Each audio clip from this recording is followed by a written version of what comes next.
My name is Esther, and I am here with Lynn Farrell. so, I was born and raised right here in the vicinity all my life. I've lived in the Kincardine area. So I have a few memories in 90 years or 91 years of the area.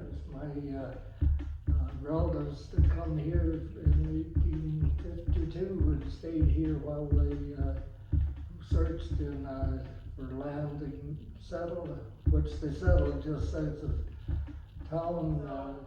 Can you tell me who were your ancestors, where they were from, and why did they come to Kincardine? Well, they come from Ireland, and they stopped off in Montreal for a while when they first come to Canada. They immigrated to Kincardine with their family, which at that time, well, they had 7 boys and 2 girls, but the youngest of them, I know my grandfather, he was born in Kincardine here, and as the story goes, his name was James and her name was Catherine, and he had went out looking at land in Kincardine Township and chose a good productive 100 acres, as it turned out later, and come back to town to finish the deal, and she had already spent their $50 on the down payment for the 50 acres south of Kincardine, which wasn't really great farmland at all. So your ancestors, they stayed at the Walker House, right? Yes. Yeah? Yeah, but I don't know just for how long. It would have to be quite a few days too they didn't really have many belongings with them apparently, so they had to stay here for a place until they got out there, and when they said they had come to Canada because of the potato famine, but I went, me and my wife went back there about 10 years ago just to see what Ireland was like, and I said I think they had 2 reasons to come to Canada. One was the potato famine, the other was to get away from having to pick stones because there was lots of stones. What did the early settlement in Kincardine look like? Well, when I got old enough, the streets were already paved in the 30s, but it was something to do though. They hadn't been paved very long up till then. And back then, everybody went to town on Saturday night. It was like a get-together every Saturday night when you come to town and heard the news, because nobody had radios or anything at that time, so the news all passed by word of mouth in most cases. Do you have any stories about the Walker House and life in Kincardine that have been passed on down to you? Well, Mrs. Guerin's run Walker House when I was a young fella and started farming, and the gardeners that I bought the farm from were friends of Mrs. Guerin's and had supplied the eggs, so I just continued on. So I used to come here on a fairly regular basis to deliver eggs, and that's how come I knew Mrs. Guerin's. What were the previous businesses in Kincardine and where were they located? Oh, well, business back there, the Fox Jewelry was one place we'll say was one of the old original business, and his name was Ed Fox, and he run quite a jewelry store at the time. A grocery store would have even a butcher shop in the store, and you served yourself. I mean, you had to pick the stuff off the shelf and took it to the counter and had it, your bill made out, and cookies and so on. That was in barrels then. there must have been 6 grocery stores as well as 2 butcher shops back then. The gas pumps were right by the sidewalk between the pavement and the sidewalk and the building. And the cars just drove up there on a Saturday night and filled with gas on the side of the street. And the pumps then, they had a hand crank on them, a lever. There was a lever on it, and they pumped the gas up into a glass container at the top, marked in gallons, and then run by gravity down into the cars. Do you have any information about the Andrew Malcolm Furniture Factory and the Coombe Furniture Factory? Oh, they were both booming business when I was a kid. And Malcolm's factory, they would even buy bush lots in the area. They had a crew that would cut logs right out of the bush even. So it was truly Kincardine area furniture that's produced there. But they even were so well known. There's some of their furniture, I understand, in Buckingham Palace. The Malcolm factory, it burned, didn't it? Yes, Yeah. it was it Glenn Small? No, Doug. Anyway, he had the job of taking it down, I guess, and anyway, I had seen the smoke from where we lived out on number 9 highway and come rushing in because it appeared like it was the factory, and so anyway, he was sitting under the maple tree at the south end, looking pretty gloomy, and somebody said to him, I knew you had the job of taking it down, but didn't think you'd intend to do it in one afternoon. But he had been using a acetylene torch in where they'd done the shellacking and painting, and it caught fire and just more or less exploded, and there's no way he could put it out. And it was lucky the whole town didn't burn that day because there was a south wind, and it started more in the north end and had to work against the wind, but it was a vicious fire. What about Coombe? Coombe? Oh, I remember when it was, it employed a lot of people. They were known for upholstery type furniture.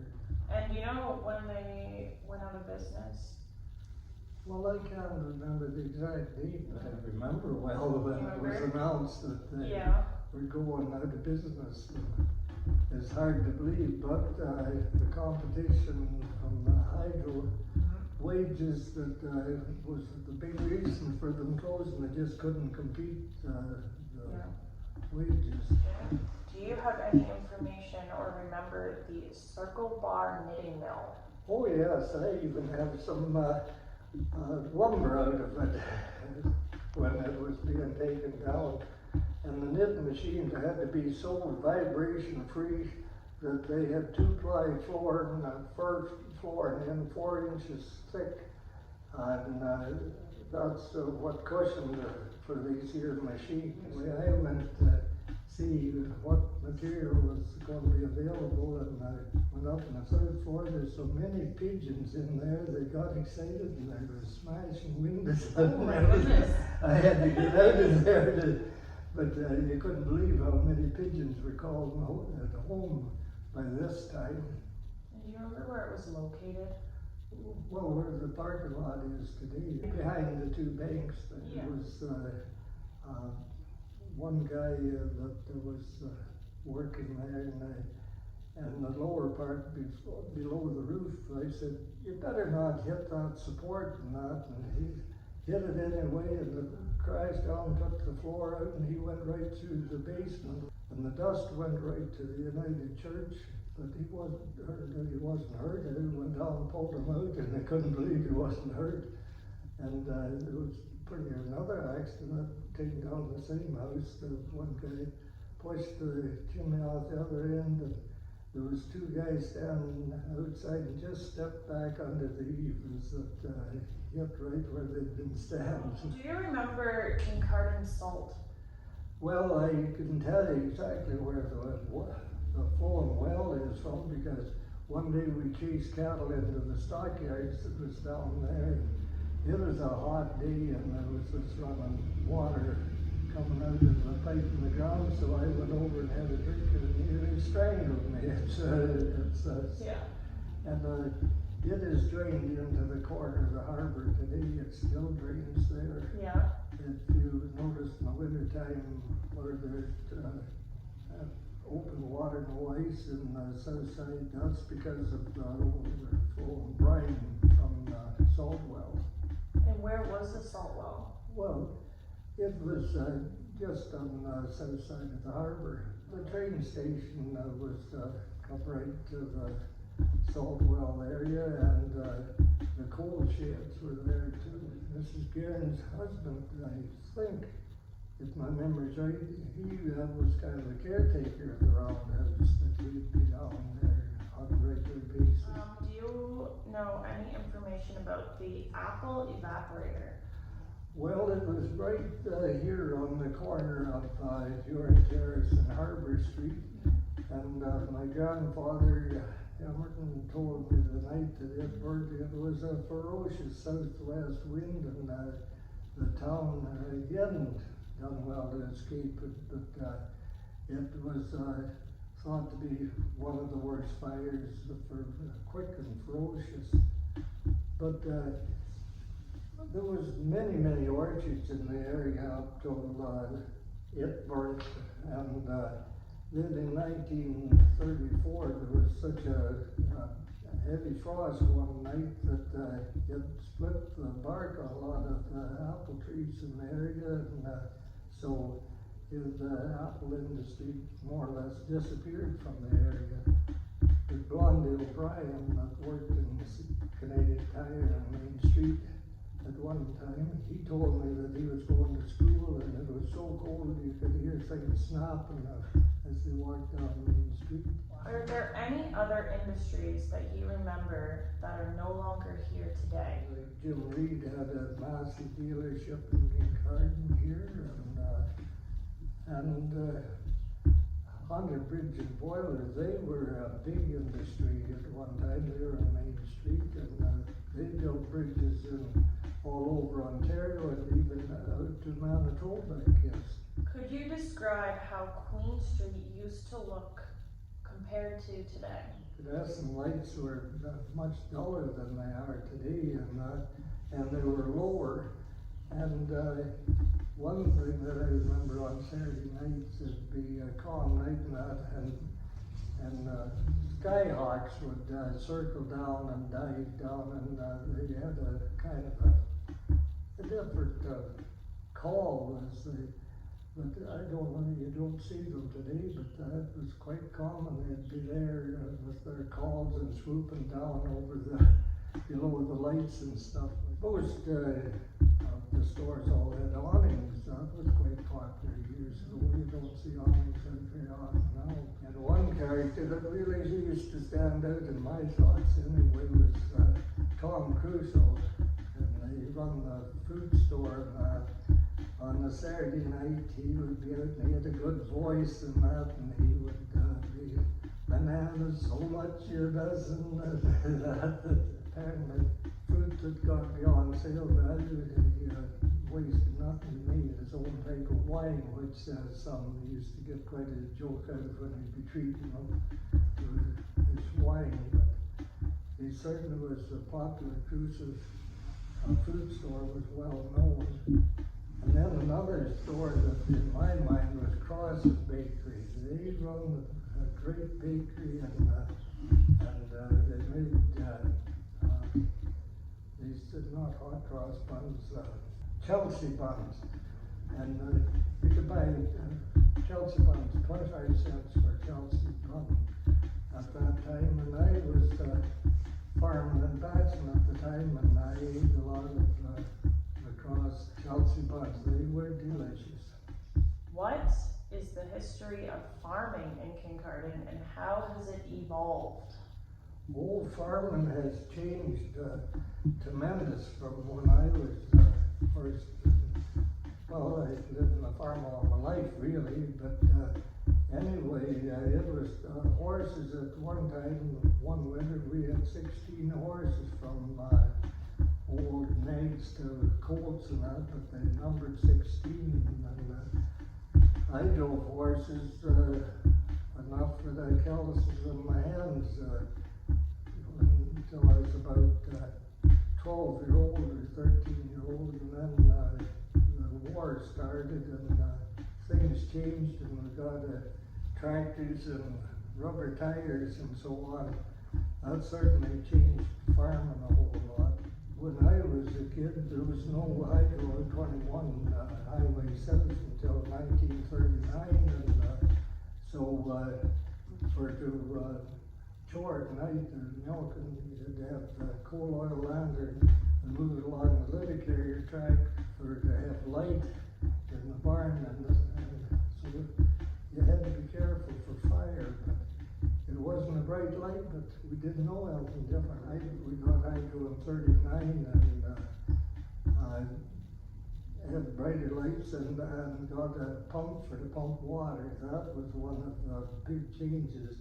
It was windmills was the next best thing, but there was a lot of hand pumping was eliminated when Hydro come. I read something about gas a while ago, and it was dyed. Well, that was in the war. Right. That it was dyed because it was rationed, and anybody that was driving had a coupon book for ration, but farmers had to have gas for the tractors and the engines of that sort of thing. And in the wartime, I remember one instance that happened. There was a few of the local boys come home on leave from the army camp, and they had rented a car, and they run out of gas for getting back home, and they come out to Dad see if they'd give them even colored gas, and so there was no gas much available, so the one tractor run on stove oil, so they filled the car with stove oil and covered the rag to keep it hot, and they made it back to Petawawa with running it on kerosene. And gas is 25 cents a gallon when I first bought gas. Now it's a gallon, not a liter. How did people get their groceries? Well, it was door-to-door delivery from Murray's Creamery at that time, and it was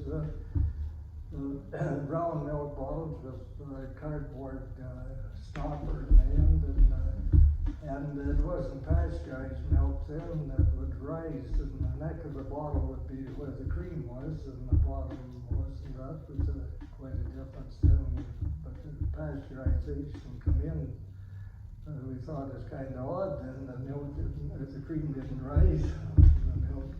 The guys delivering from house to house, it was with a milk cart. They had rubber tires on it, but anyway, the horses were so dependable and trusted. They went from house to house. They just beckoned to the horse to come along and stop in front of each house, and that they didn't have to take the lines and drive the horse up. The horses didn't do the road just about as good as the delivery guys did. And do you remember the ice boxes? Oh yeah. Yeah. I remember when the Spearns built the ice plant here, and it had meat lockers in it where you could rent a box and store it. And was it cold when you walked in there? It would just pretty take your breath away. And that was, nobody had home freezers or that at that time. And Murray Brothers, they had a cold area for storing meat, not at the creamery and that. So anyway, all farmers pretty much had a meat box then, if that's what they called it. And when they went to town, they'd have to go and get the key and go to each one was numbered. Can you compare some of the prices of items then and now? 30 cents was, we considered a good price for these. Bread, boy. let's see, I would think that it's only about 10 cents a loaf. There was two bakeries in town, Knight's Bakery on the east side of the street, and Cross's Bakery on the west side of the street. And Knight's Bakery, he was older guy. A lot thought he didn't have the tiniest bake shop in town, but he made really delicious bread and had that truck on the road delivering to the farm. What about meats? My dad, he bought little pigs for $6 a piece, and the depression hit, and he only got $6 at market weight for the same pig. And the depression times, it was really hard times. Today you see some of the younger ones going around with worn out jeans over the knees out and stuff like that, and that's fashionable. But back until war times and that there was nothing wasted, and their pants and clothes would look like that because they totally wore out before they were discarded, and then families where they were handed down from the older kids to the younger till it was wore out. But like war is terrible and that, but really it was good for our part of this part of the world. It made a heck of a difference. But I was just old enough to see some of the results of the Depression and talk about hard times. The train station, and I remember it was still here when I was younger, but then it burnt down, right? Yes. Well, my grandfather and one of his sisters, they got their feet burned in the ash where there was fire that burned up, making the path through the bush for the train track to come into Kincardine. And I walked to school up the same railroad, and at that time we thought it'd be here forever, but it disappeared. But it had a regular service on it, and one of the big times that I remember, the railroad was blocked in 47. Nobody was in or out of town for 10 days, and after the storm had settled down, and it was a hot, or a bright, sunny, cold day when they were coming through, and they had a snowplow with 3 engines behind and pushing it, and another engine with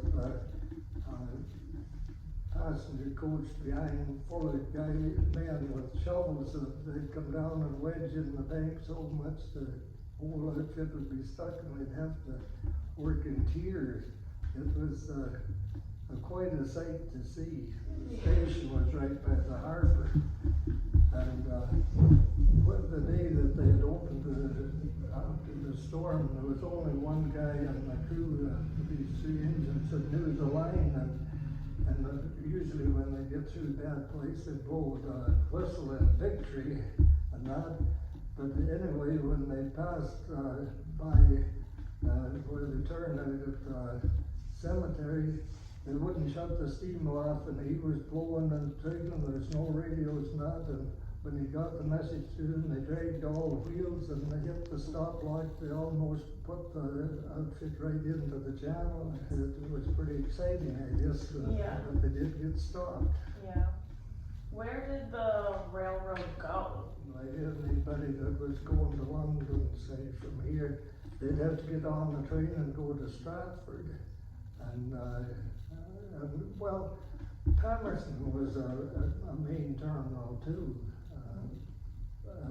When the railroad was in its glory days, they had a regular schedule for in the morning. The train always went out at 6 in the morning, and there'd be one in at 3 o'clock in the afternoon, and on Wednesdays there was a special freight train for stock cars to take stock cars to Toronto, because all cattle and pigs from Kincardine went by train then. There was no trucks around.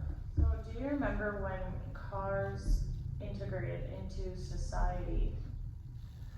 Well, as a kid, Model Ts were really popular, and 29 Chevs were two of the main popular cars and that, but cars had changed a whole lot since then, but the concessions were plowed back then, so everybody just come to town with horse and cutter, the team and sleigh.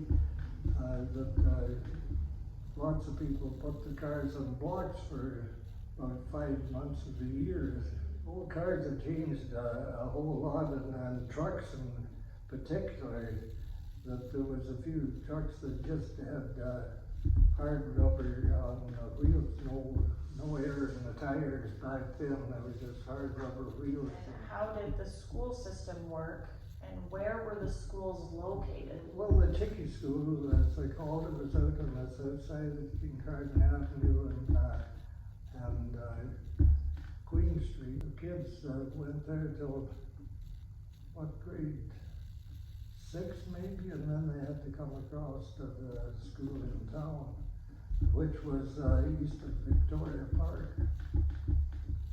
And it worked back, in the 40s, I guess, when Trombley was the contractor to build a new school, and it was the first cement that I ever seen poured in cold weather. And it was new technology that they used to put calcium chloride in the cement so they could pour it in the winter, but he built the foundation in freezing weather. I remember the school well. Through my mind, I could picture it all right. It was a white brick school, 2-story high. High school, it started at grade 9 and grade 12, and it was in basically the same location as the one is today. But it again was a white brick school, and some of the kids that went to school had said if they had activity on the second floor, you'd make the lights swing and ceiling in the ground floor. It was thought to be not the strongest school, but anyway, it again was. Did it burn? I don't think so. I think it was just replaced back in the 50s. But it had a basement in it too, and they had a firing range for the cadets for the practice. And the stairway to the second floor, one stairway was for girls only, and the other stairway was for the boys. And what did people do for leisure time? Well, the beach pavilion for the adults was the big thing, I think, one of the main entertainment areas in town. But the Legion started bingos and that, which was pretty popular. One thing they used to have in a lot of prestige and competition was the churches had hockey teams, and they would play back and forth, and the south side and the north side had a big competition back at one time. And of course they always had ball diamonds. There was ball diamond out of the corner of Kincardine Avenue and Queen Street. It used to be the main ball diamond for the south side, and then for the north side it was down at Coleman Stadium. Always was a ball diamond down there. Do you know any information about the lighthouse? Well, it's always been one of the most noted places in town because of its red and white color. I remember when the lighthouse keeper used to live right in the lighthouse too. That was home to the lighthouse keeper. There was a storm in the onward. It was the fish tug that was popular here in the harbor for years and years. And anyway, they got caught out in a storm one night, and Murray Graham, I knew the fellow in later years, but anyway, he was one of the fishermen on board, and it was so rough he went overboard, and rope on a hook caught in his rubber boot, and if it wasn't for that, he'd have probably drowned, but he dragged behind the boat for quite a piece, and they had all kinds of, they dealt fires and ring the town bell and everything else to try and give them, direction to find the harbor, but they did finally got into town, but it was pretty exciting. And you talked about the town bell, so. Well, your grandfather and grandmother, sure rang that bell a lot of times through the years when they Yeah. were the caretaker of the town hall. Well, it was rang at, 12 o'clock noon and at 1 o'clock again that was, where there were so many factory workers. I guess that was the reason that it rang right on the hour at, noon hour. It was the time to quit when you heard the bell ring. Yep. And then the fire siren used to be on the same tower at one time. And the weigh scales were right there by the side of the town hall too, which your grandparents, had to look after the weigh scales. And I pulled on to the scales with the truck to get something weighed one day, and just as I had stopped on it, the siren went. Well, you can't believe how loud it was, and surprised, you know. I never forgot that experience. How Bruce Power has changed the community. Boy, it certainly made quite a change.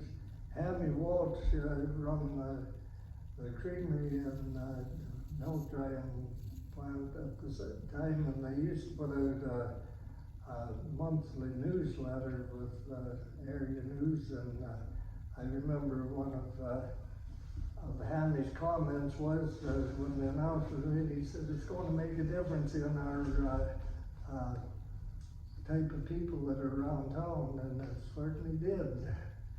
That we had people come from all over the world, really, once that started. Do you have any other information about the Walker House, like the fire in '95? Well, I've never seen it on fire, but I well remember the report, the Walker House is on fire, and they done well to put it out at the stage they did too. But anyway, it being the oldest place with a lot of history behind it, of people that stayed here, like the Walkers. There was a fair-sized family that one of the Walkers was the Mrs. Kyler, and they lived out on number 9 highway. Well, we owned the farm where the Kylers were, but anyway, then of course the Walkers owned where Jack Lathie lived on 21 highway, and that, so the family was mingled amongst the population, not just the Walker House. There was, I don't know how many there was in the Walker family, but there was quite a few of them in the family. Mrs. Garrett, she was an industrious and likable person, and that she was an ambitious person. Well, there was a lot of men actually that stayed here, that worked around town, and then the Walker House, people that wanted to go out on the train, they'd often have to come stay at the Walker House to catch the train the next morning and things like that. So it had a connection with the railroad business here too. Mrs. Garrett was getting older anyway at the time, but then it took the fire to really stop things up entirely, and except for a little while before it was decided by Bob Cottrell was one, I think. I can't think it was who all got behind the idea of restoration and put it back in condition again. The glass was old enough that it's kind of with blue glass, and I know out of one of our old houses I had some blue glass, and I brought it in for them to put in, but I think the windows have been changed now, but the glass had its certain tinge, I guess, they had tried to keep that same glass in, but it looks like it had to be go to change it. Change it to that. How did Kincardine look during World War II? World War II, well, everybody was patriotic and that, and they used to have organized marches to the cemetery and for Decoration Day, and the town had quite a good march and brass band back then too. Yeah. It led the parades and so on, and the guys that would be home on leave and that, they would always be in the parades and that. Is there any other information about anything you want to share? Dad told me about the circuses that used to travel around, and they traveled by train, and brought the circus wagons and animals in by train, and in front of where the telephone office is today, one of the circus wagons got stuck with the horses drawn. They couldn't get it out, and they had to go and get one of the elephants and hook it on, and they pulled the wagon out when the horses couldn't. That was something different for Kincardine. And the pipe band as well. Well, the pipe band, it was popular from way back when I was a kid. Well, where the alleyway is on the east side of the street, they used to play in that area at one time. It was just something you look forward to on Saturday night. My daughter-in-law Jennifer, she's been the pipe major for over 15 years now. Yeah. But there used to be Mac McDonald and Sandy Cameron were names from way back. Sandy Cameron, he was the pipe major, and he was a big man to start with, and he certainly made a great leader of the band on Saturday night. Well, thank you very much for chatting with me and sharing all your knowledge.